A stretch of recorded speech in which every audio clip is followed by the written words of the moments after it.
চিড়ের chop. Chop তো আমরা অনেক রকম খেয়েছি, তো চিড়ের চপ একবার বানিয়ে খেয়ে দেখুন, সত্যি দুর্দান্ত লাগে খেতে। এটা বেশ ক্রিস্পিও হয়, আর ওই মানে ওপরটা খুব ক্রিস্পি হয়, মুচমুচে হয়, আর কোনো সস কাসন্দি এগুলো দিয়ে খেতে খুব ভালো লাগে।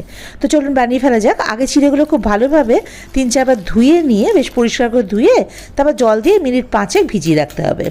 এবার মিনিট 5 পর জলটা ঝরিয়ে নিয়ে চিড়েটাকে খুব ভালো করে মেখে নিতে হবে। এবার এর মধ্যে দিতে হবে আলু সেদ্ধ, পেঁয়াজ কুচি, যে যেরকম ঝাল খান সে অনুযায়ী কাঁচা লঙ্কা কুচি, একটু আদা কুচি, আর বেশ কিছুর পরিমাণ ধনেপাতা কুচি। এবার নুন মিষ্টি দিয়ে খুব ভালোভাবে সব কিছু সুন্দর করে মেখে নিয়ে এর থেকে একটু একটু নিয়ে ওই চপের আকারে গড়ে রেখে দিতে হবে। এবারে একটা ব্যাটার তৈরি করতে হবে।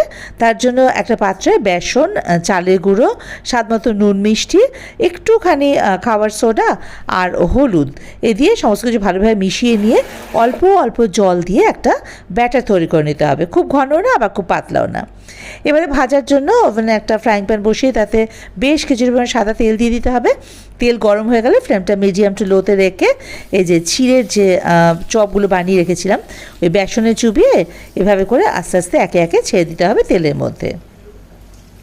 এবারে মাঝারি আছে এটাকে বেশ লাল করে ভেজে নিতে হবে। হাই ফ্লেমে কিন্তু ভাজলে হবে না, তার আবার চিড়ে ওপরটা পুড়ে যাবে, ভেতরটা কাঁচা থাকবে।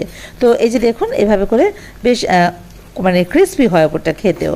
তো যাই হোক, এভাবে করে কড়া করে ভেজে নেবেন। পুরো চিড়ের চপ রেডি। এবার এটা গরম গরম পরিবেশন করুন টমেটো সস, কাসন্দ, যে কোনো কিছুর সাথে। খেতে কিন্তু অপূর্ব লাগে। ইউনিক একটা রেসিপি, ট্রাই করুন।